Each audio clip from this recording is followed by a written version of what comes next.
तो इस वक्त पूरी दुनिया की सांसें अटकी हुई हैं। एक डेडलाइन है जो बहुत तेजी से नजदीक आ रही है, और इस डेडलाइन के बाद एक बहुत बड़ा टकराव हो सकता है। डोनाल्ड ट्रंप के ही शब्दों में कहें तो ईरान के लिए ये एक ऐसी रात होने वाली है जो शायद सब कुछ बदल देगी।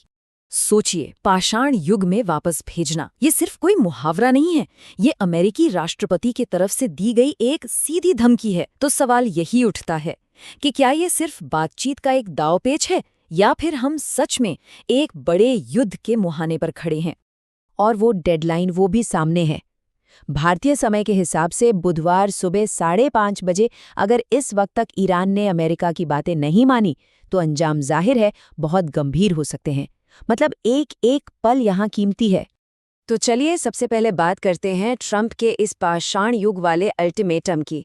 इसका आखिर मतलब क्या है, अमेरिका की धमकी की हकीकत क्या है, और वो असल में क्या करने की बात कर रहे हैं। देखिए, निशाना एकदम साफ है, ईरान के पावर प्लांट्स और उसके पुल। जरा सोचकर देखिए, एक ऐसा देश जहां बिजली ही ना हो, शहरों को जोड़ने वाले पुल टूट चुके हों। मकसद बिल्कुल साफ है, ईरान के पूरे इंफ्रास्ट्रक्चर को इस तरह तबाह कर देना कि उसे दोबारा अपने पैरों पर खड़े होने में 15 साल से भी ज्यादा का वक्त लग जाए। लेकिन ईरान भी कोई चुप बैठने वाला नहीं है, वो भी पीछे हटने के लिए बिल्कुल तैयार नहीं दिख रहा, और कई मोर्चों पर इसका जवाब भी दे रहा है।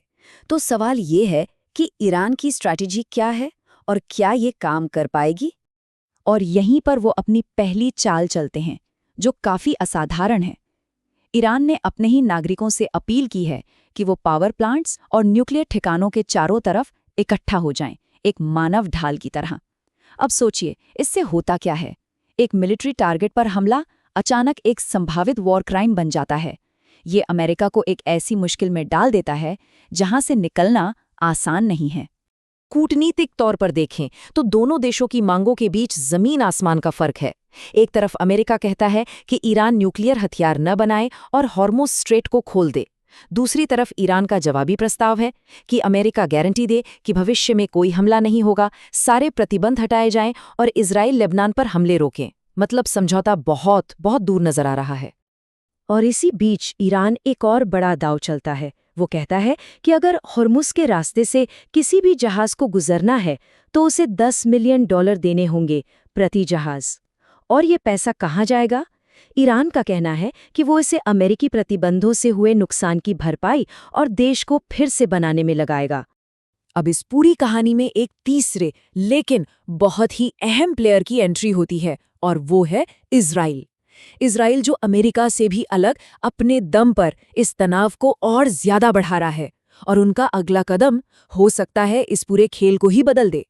जरा इस चेतावनी को देखिए। इजराइल सीधे ईरान के नागरिकों से कह रहा है कि अपनी सुरक्षा के लिए ट्रेन से यात्रा न करें। ये सिर्फ एक सैन्य धमकी नहीं है, ये एक साइकोलॉजिकल अटैक भी है। इसका सीधा मकसद है आम लोगों के बीच डर और खौफ का माहौल बनाना। तो अब हो क्या रहा है, यहाँ धमकियों का एक खतरनाक सिलसिला शुरू हो गया है। अमेरिका ने पावर प्लांट्स और पुलों को धमकी दी, तो इजराइल ने ट्रेनों और रेलवे ट्रैक्स पर हमले की धमकी दे दी, और इसके जवाब में ईरान ने खाड़ी में अमेरिकी सहयोगियों के इंफ्रास्ट्रक्चर को निशाना बनाने की बात कह दी।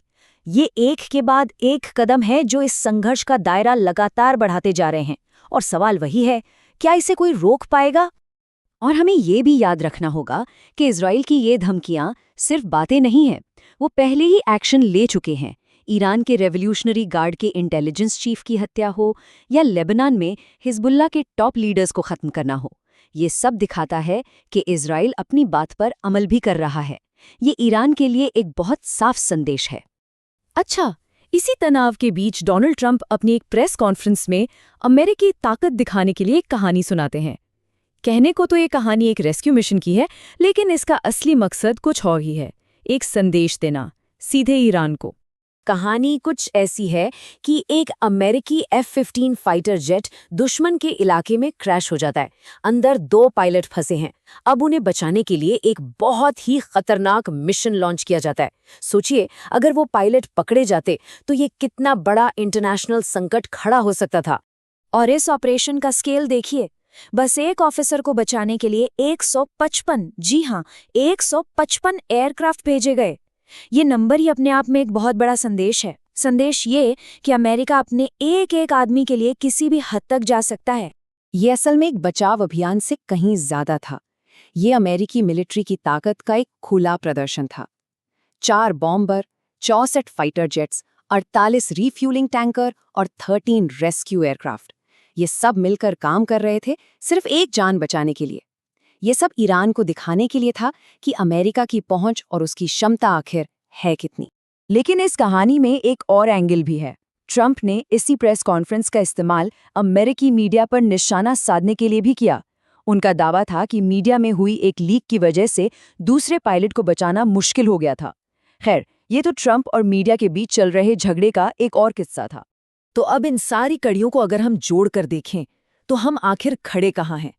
क्या ये सब कुछ सिर्फ बातचीत की टेबल पर दबाव बनाने की एक रणनीति है, या हम सच में एक बड़े युद्ध की तरफ बढ़ रहे हैं? इसका जवाब जो भी हो, वो इस पूरे क्षेत्र का भविष्य तय करेगा। देखिए, यहाँ 2 अलग-अलग थ्योरीज हैं। एक तरफ कुछ लोग मानते हैं कि ये सब दिखावा है, ट्रंप की वही पुरानी नेगोशिएशन वाली टैक्टिक। वो पहले भी डेडलाइन बढ़ा चुके हैं और पाकिस्तान के जरिए पर्दे के पीछे बातचीत भी चली रही है। लेकिन दूसरी तरफ एक तर्क ये भी है कि इस बार मामला अलग है। इजराइल का जबरदस्त दबाव है। ट्रंप अपने सहयोगियों से खुलेआम नाराजगी जता रहे हैं, और वो जो पायलट रेस्क्यू ऑपरेशन था, ये सब दिखाता है कि वो शायद बल प्रयोग के लिए पूरी तरह तैयार हैं। और यही बात युद्ध की आशंका को और बढ़ा देती है। ट्रंप अपने सहयोगियों से खुश नहीं है। वो साउथ कोरिया, जापान, ऑस्ट्रेलिया सबकी मदद न करने के लिए आलोचना कर चुके हैं। यहाँ तक कि नेटो को कागजी शेर कह चुके हैं। तो कुछ एक्सपर्ट्स का मानना है कि एक ऐसा राष्ट्रपति जो खुद को अलग थलग महसूस कर रहा हो, वो अपनी ताकत दिखाने के लिए अकेले ही कोई बड़ा कदम उठा सकता है। तो आखिर में हम उसी सबसे बड़े सवाल पर आके रुक जाते हैं, युद्ध या समझौता? डेडलाइन की घड़ी टिक टिक कर रही है और पूरी दुनिया ये देख रही है कि क्या होता है। क्या ये तनाव युद्ध की आग में बदल जाएगा, या फिर आखिरी लम्हे में कोई समझौता हो जाएगा?